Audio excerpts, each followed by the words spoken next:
I hitchhiked across the United States several years ago, and it's one of the scariest things I ever did. There were some very interesting characters that gave me rides. One ride ended up being terrifying, and it almost cost me my life, so I'd never hitchhiked again. I eventually made it to Los Angeles. I had friends there that let me stay with them for a few days while I looked around. I soon ran out of money and had to find a job. I found a daytime job working at a moving company that lasted 2 weeks until I twisted my knee. After that, I worked at a grocery store stocking shelves. My friends weren't thrilled that I was staying with them for so long. They were going to move up to Portland and start college, and they wanted me to come with them. They thought they could get a place for cheaper if I moved in with them. I wasn't ready to go to college, though. I also didn't want to leave Los Angeles. My girlfriend lived there, and she was pregnant with our child. I had to work because I needed money to help take care of the baby when it was born. My friends eventually moved up to Portland and left me behind. They said their goodbyes and headed north. I was bummed. They were the only family I had left after my parents divorced. I was 19 and all alone in a city I didn't know. One night I was hanging around the apartment by myself. A girlfriend had gone home to visit her family for a couple of weeks. I was bored and feeling sorry for myself, so I decided to go out. I got into my car and drove around the city for a while. I didn't really know where I was going, but I eventually ended up on the 405 freeway, which runs along the coast. I drove north on the freeway for a while. The next thing I knew, the engine temperature light came on.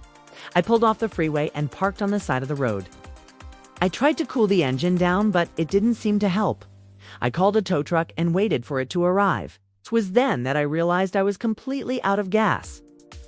The tow truck driver told me he could take me to a nearby gas station and I could meet him back at my car when it cooled off. I agreed and he dropped me off. I bought some snacks and gas and then went back to my car. I threw the gas can in the trunk and got in the car. Started right up, got back on the freeway and headed south. I wasn't familiar with this part of the freeway. I'd never driven this way before. I was surprised at how little traffic there was on a Friday night, and it wasn't because it was late. It was barely 8 p.m. It was then that I noticed how dark it was getting. The clouds had moved in and it was starting to rain.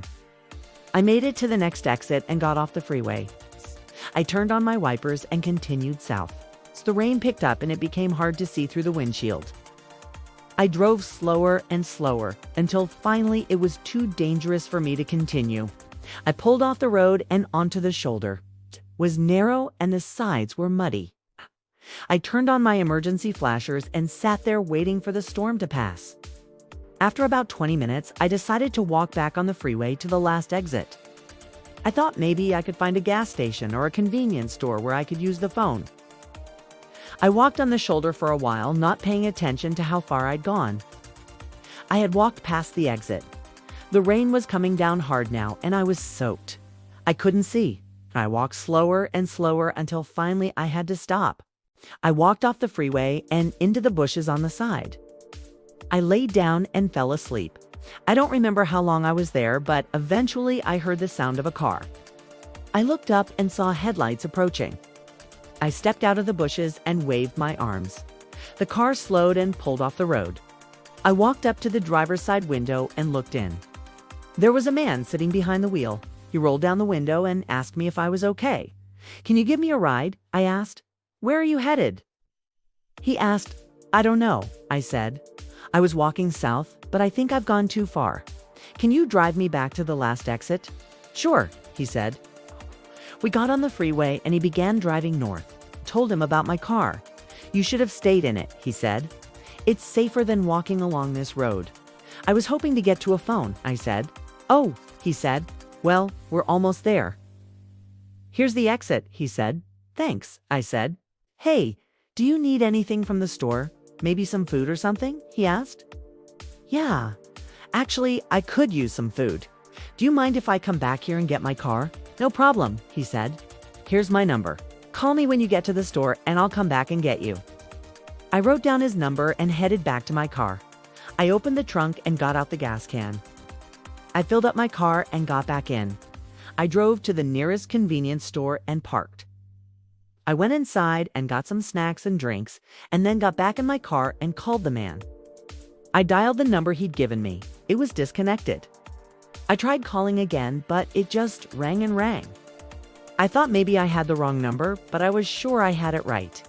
I looked at the number on the paper and dialed it again. It's time I got a recording. The number has been disconnected. Please try another number. I thought maybe I had misdialed, but I knew I hadn't. I looked at the number again. It matched the one on the paper. I finished my snacks and then got back on the road. It was getting late, and I wanted to make it home before my girlfriend got back. I got on the freeway and headed south. I was looking for an exit where I could turn around and head north to go back to the store, but I didn't recognize any of the exits. I kept driving south. It was then that I noticed the car in front of me was slowing down. I hit the brakes and pulled over. I didn't know why the car in front of me was slowing down, but I soon found out. The car in front of me turned left off the freeway and onto a dirt road. At first, I thought about continuing on the freeway, but I couldn't shake this feeling that I should probably turn left onto the dirt road.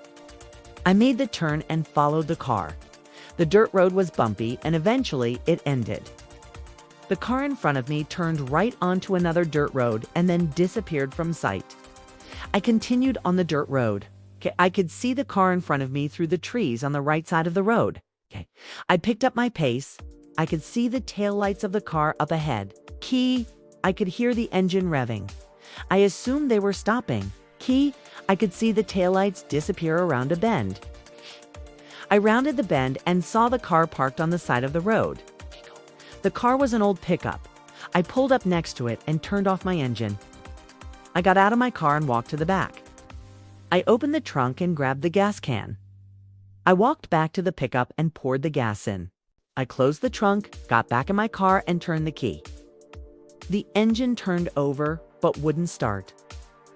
I tried again, but it just clicked. I was out of gas. I got out of the car and started walking back to the last place I remembered seeing a gas station. As I was walking, I heard footsteps behind me. I turned around and saw a man. He was wearing a dirty, ripped rain jacket. His hood was pulled low. I couldn't see his face. He was taking slow steps, like he was drunk. "Can you help me?" I asked. The man didn't respond. He took a step closer. "Can you help me?" I asked. The man took another step closer. "Do you have a ride?" I asked. Still no response. The man reached me and stood next to me. I could smell the man. He smelled like stale waste and wet dog. He reached out and touched my arm. His fingers were long and bony. I pushed him away. "Do you want to see something really scary?" I asked. The man nodded slowly. I walked to the side of the road and pointed to the pickup.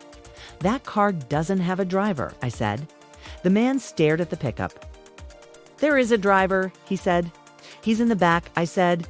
The man took a step closer, then another. "Show me," he whispered. I started walking towards the pickup. The man followed closely behind me. We got to the truck and I opened the door. "He's in the back," I said. The man climbed in.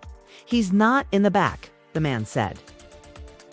"He's driving," he added, pointing to the front of the truck. I looked in the front seat and it was empty. I looked at the man. He was staring straight ahead. His eyes were wide. He was breathing heavily. I looked back at the truck. The engine was running. The man opened the door and got out. He was breathing even heavier now. I took a step back. "Let's go," the man whispered. He started walking down the road. I hesitated, then started following. We walked for what seemed like hours. It was raining now, and the road was a thick layer of mud. I was soaked. The man's jacket was bright yellow. I could see the bright yellow outline in the dark. The man was walking faster now. He was practically running. I could barely keep up. I looked back. I could see the faint outline of the pickup in the distance. The man suddenly stopped. He turned and faced me.